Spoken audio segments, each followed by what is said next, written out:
We remain steadfast in our commitment in delivering local news that matters, stories that inspire, enriching the lives of Filipinos in the Philippines and across the globe.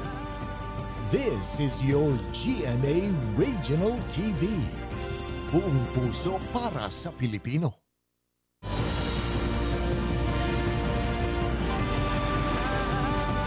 Ito ang GMA Regional TV, One Mindanao.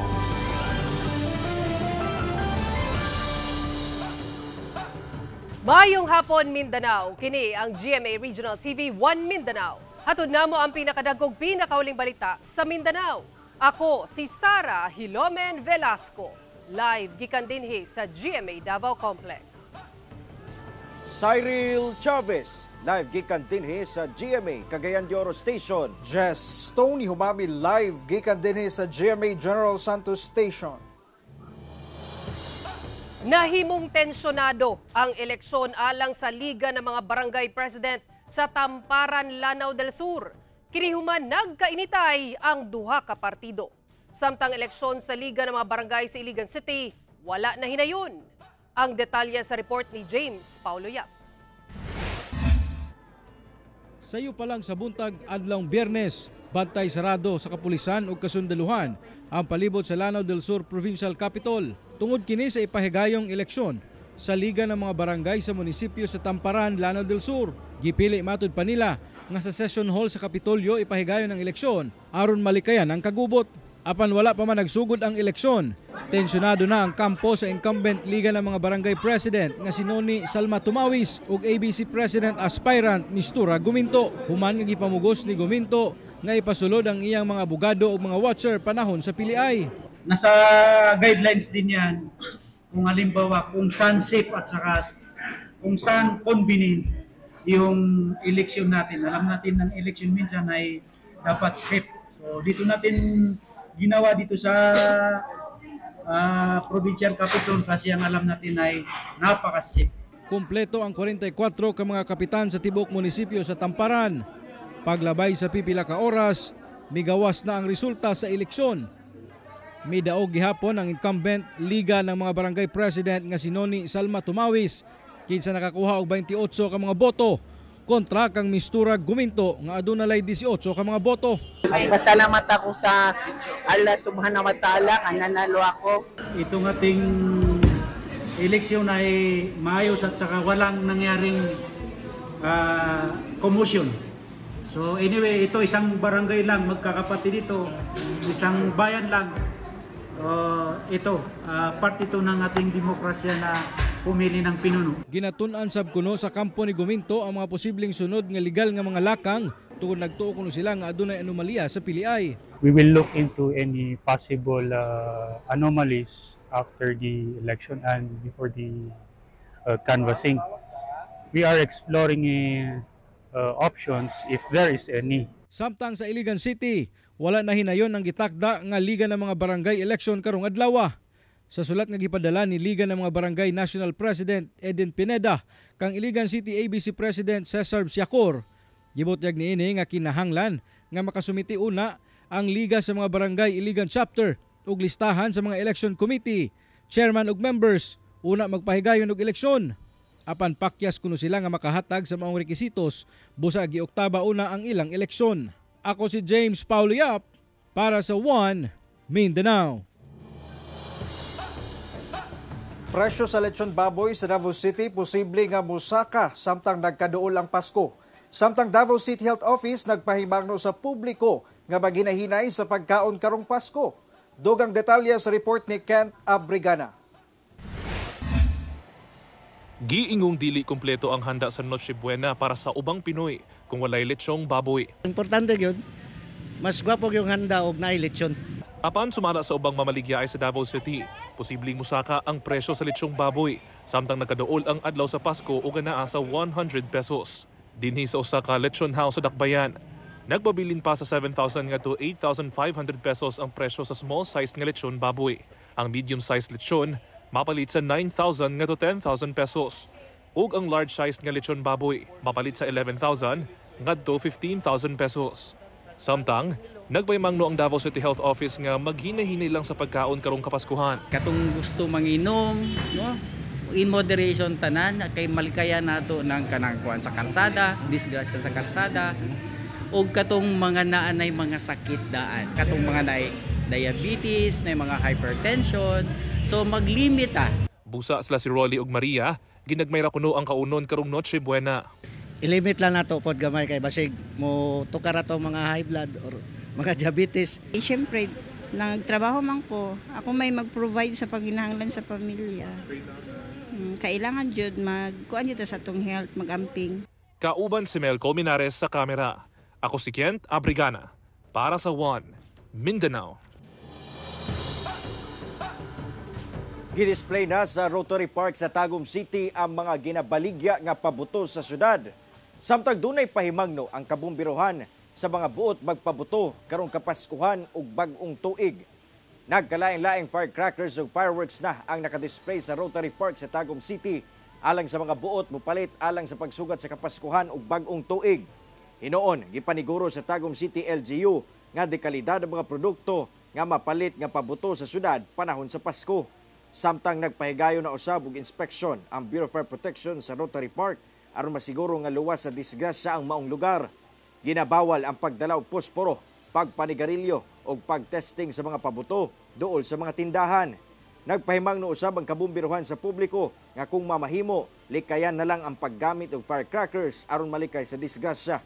Doon na matud pa'y mga alternatibo sa mga pabuto nga mas luwas sa peligro. Another way, sir, para magsuga-suga, turutot, para mga bata, yan, kaldero good, sir. Anything good nila, matiling mo na para dili mo pabuto, para malikayan ko na ito ang mga concert. Dili maayong ito, dili magpataka o namin ito pabuto. Gipahugtan na sa kapulisan ang seguridad sa mga simbahan sa madaglayng lugar sa Mindanao alang sa pagsugod sa Misa de Gallo ugmang adlaw. Ane report ni Efren Mamak. Gibana-bana ang anaa sa 1,000 ka police personnel ang ipakatag sa Zamboanga City Police Office aron magbantay sa seguridad sa mga simbahan sa syudad alang sa pagsugod sa Misa de Gallo ugma December 16. Lakip na dinhi ang Metropolitan Cathedral of the Immaculate Conception ug sa Fort Pilar Shrine. Magpahigayon sila og hugot nga security inspection sa mga entry points sa mga simbahan. Samtang gina-consolidate na sab sa ZZPO ang schedule sa mga aktibidad sa simbahan alang sa ihap sa personahe nga magbantay. Actually may ginawa na po tayong security guidelines dyan. No? Nag-tap na rin kami sa mga force multipliers natin para at least tulungan din tayo para sa deployment na additional sa security po. Si Mary Ann Ladag mutambong gayud daw sa unang adlaw sa Misa de Gallo. Lang na barangay hall sir, na Camino Nuevo. Porque man naman lang. Sir ka lang sir, dato lang. Mostly sila madrugada gayud na katedral. Andam sab ang mga mamaligya ay sa pagdagsa sa mga mamalitay ug kandila sa Fort Pilar Shrine. Sí, tiene también preparado. ¿Cuánto dito yung mga kandila taden dito? $1. Sa St. Joseph Parish, gidugangan na ang loudspeaker sa gawa sa simbahan alang sa mga deboto nga dili makasulod sa simbahan. Giplaster na sab ang plastic chairs sa gawa sa simbahan. Gilimpyuan na sab ang St. Anthony Maria Claret Parish o giayon na ang Belen alang sa pagsugod sa Misa de Gallo. Naka-full alert status sab ang kapulisan sa General Santos City, lakip ang uban pang safety and security forces. Gatusan matud pa ka mga pulis ang ipakatag sa kapin 40 ka mga simbahan sa syudad. Gawas sa mga pulis nga mag-standby sa gawas ug sulod sa mga simbahan, duna sab magpatrolya sa kadalanan. Ang pagpatuman sa istriktong seguridad mulungtad matud pa hangtod sa unang semana sa Enero. We're on full alert status, so hindi lang concentration namin yung mga churches.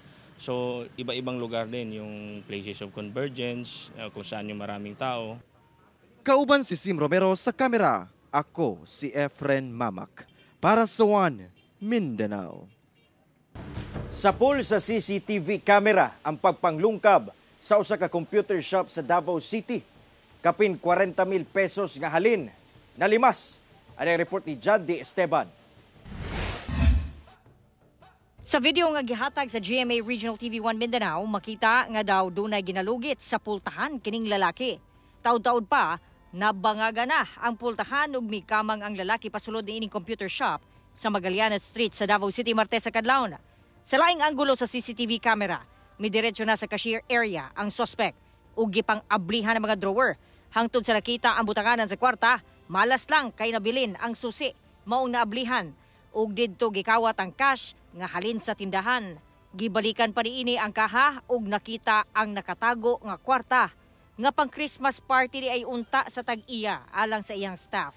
Gihalukan pa ang kwartang kinawat dayon sibat. Apan wala pa makontento, human ang usa ka oras, mibalik ang suspect nga dunay dalang bag nga kinawat rapod nga iya sa staff sa tindahan ug didto gilimas ang usa ka baligyang laptop. So kinito nga purtahan ang ginaguba sa suspect kung asa siya milusot o gipanguha na itong mga laptop ug uban pang mga gamit. Samtang iyahan ang ginahimo, naga-monitor usab siya dinhi sa mga kuha sa CCTV sa tindahan aron iyahang masayran kung duna bay musulod. Gawa sa laptop, kapin 42,000 pesos nga cash ang nalibas sa suspect. Ang suspect na ilhang si Angelo Taya nga regular nila nga customer sa usa ka internet shop nga anaara sa second floor sa gikawatang tindahan. Nagtuo ang staff sa tindahan nga dugay nang naniid ang suspect kay gitunong ang pagpangawat kanu sa wala gyud magbantay sa tindahan. Dugay na mo siya nagadulag internet andra kay pwede siya gawa sulod sa mamba kay tuwan mo na siya kaning internetan lagi sa taas. Tapos nakahiring na gud siya nga kuan nga di-off gyud ako daga every Monday.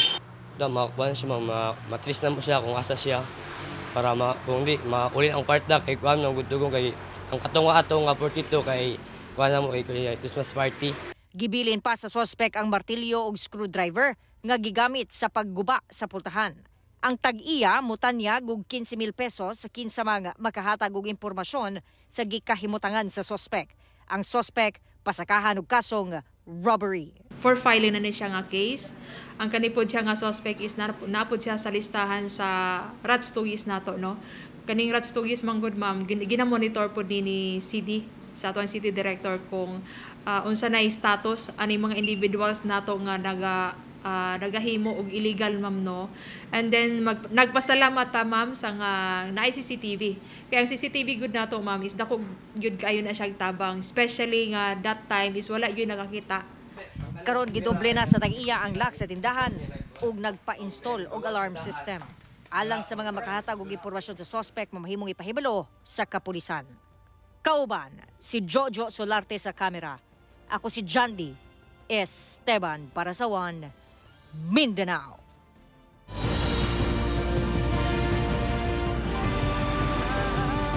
Ito ang GMA Regional TV, One Mindanao.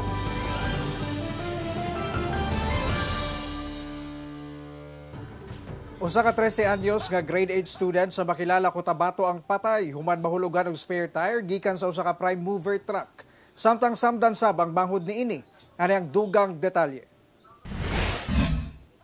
Gilayong gidala sa ospital ang 13 anyos nga grade 8 student nga sa Joada Marie Aligato Dahan human mahulugan og ligid gikan sa usa ka prime mover truck nga nagdagan sa barangay Malasila sa Makilala, Cotabato. Kauban niya ang iyang banghod kinsa nasamdan ato sa insidente. Sumala sa otoridad, padulong unta sa eskwelahan ng maong estudyante kauban ang iyang manghod nga lalaki alas 8 sa buntag adlong Miyerkules dihang nahitabo ang aksidente. Gikan matod pa sa Bansalan, Davao del Sur ang prime mover truck padulong sa Kidapawan City. Samtang gilatas niini ang National Highway sa Sitio Cacao, Barangay Malasila sa Makilala, Cotabato. Kalit lang nahulog ang spare tire sa truck.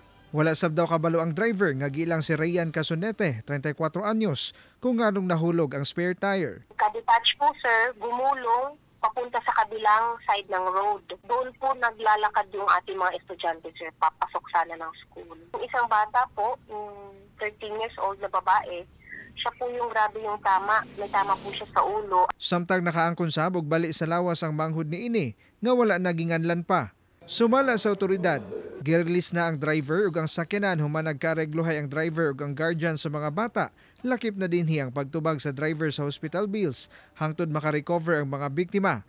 Apan nakatakda nga mag-istorya pagbalik ang driver ug pamilya sa mga biktima, human namatay ang 13 anyos nga babae hapon niadto sang adlaw. Medyo malaki po yung natamo niyang sugat sa likod po ng ulo. Yun po ang nag-cause ng pagiging brain dead niya.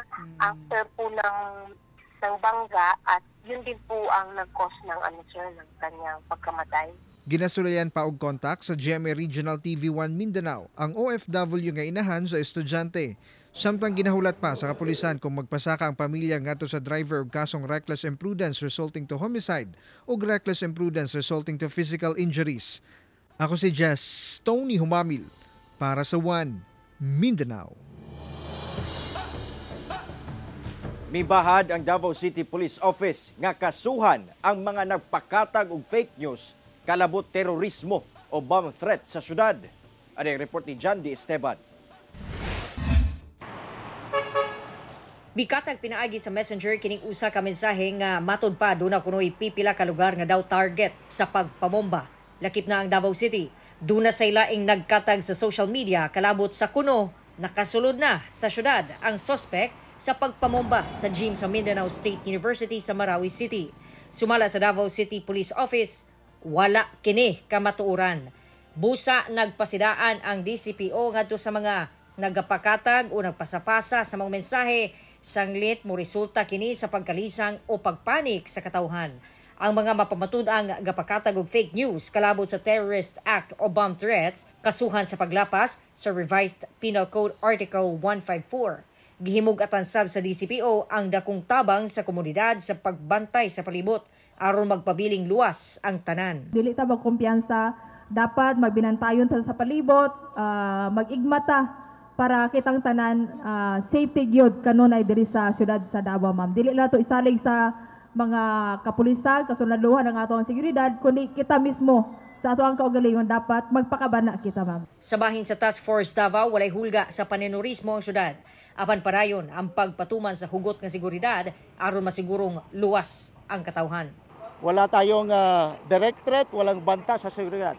Despite na wala tayong threat, patuloy nating hinihigpitan ang pagbabantay sa ating lungsod, ang monitoring and ang development ng security situation sa labas ng Davao City ang patuloy nating minomonitor.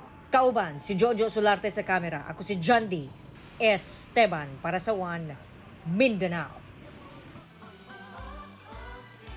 2 anyos nga batang lalaki nga dunay sakit nga hydrocephalus nga unang napagawas dinhi sa GMA Regional TV ang miulan ang tabang alang sa pagkaon ug medikasyon sa bata. Usa ka pribadong grupo sab ang mitubag sa labing gikinahanglan nga aparato alang sa operasyon sa bata. Ani ang report. Kini si Baby Lawrence Sampalay, 2 anyos, nga adunay sakit nga hydrocephalus o residente sa Barangay Carmen, Cagayan de Oro City. Si Baby una nang napakita nato sa atong programa sa GMA Regional TV. Kung asa, miduol ang iyang lola nga si Lorena aron mangayo og tabang pinansal alang sa pangkonsumo ingon man medikasyon sa bata.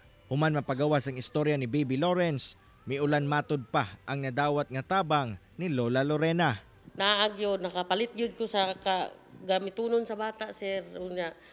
Magpasalamat ko kung kinsay naghatagan to, wa man ko kaila, ginuuray na kaila sa inyo, wala man ko kaila sa inyo, ang yung una ko ang Ginoo nga panalanginan mo nga daghan kayo salamat sa naghatag ani. Pinaagi sab sa atong programa, nakita sa usa ka pribadong grupo ang kahimtang ni Baby Lawrence ug gilayon nga may contact sa GMA Regional TV Cagayan de Oro. Sigon sa mong grupo, aduna sila'y programa alang sa mga hydrocephalus patients nga nanginahanglan og tabang.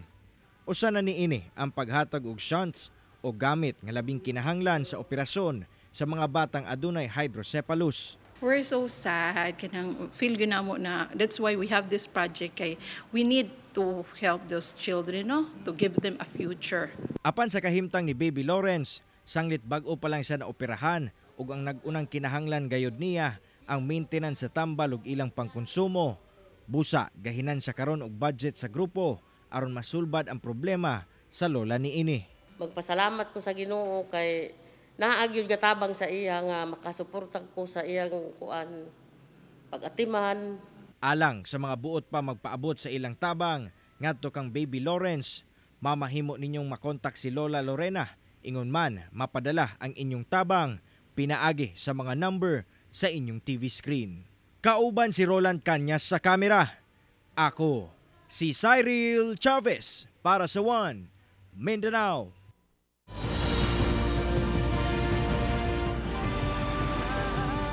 Ito ang GMA Regional TV, One Mindanao.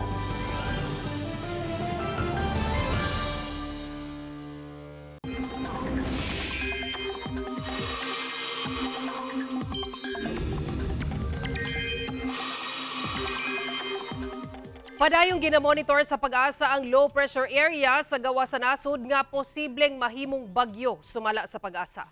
Samtang easterlies gihapon ang makaapekto sa panahon sa Mindanao. Ulahing na matikda ng LPA sa 1,595 kilometers sidlakan sa southeastern Mindanao. Sumala sa Pag-asa, posible kining musulod sa Philippine Area of Responsibility ugma. Posible sa matud pa kining mahimong bagyo ug kung mahimong bagyo, tawagon kini nga bagyong kabayan. Hinuon sa karon wala pay direktang epekto sa panahon ang maong LPA. Easterlies ug localized thunderstorms ang makaapekto sa panahon sa Mindanao. Base sa datos sa Metro Weather, dunay pag-ulan sa Northern Mindanao, Barm, Soxargen ug Davao Region.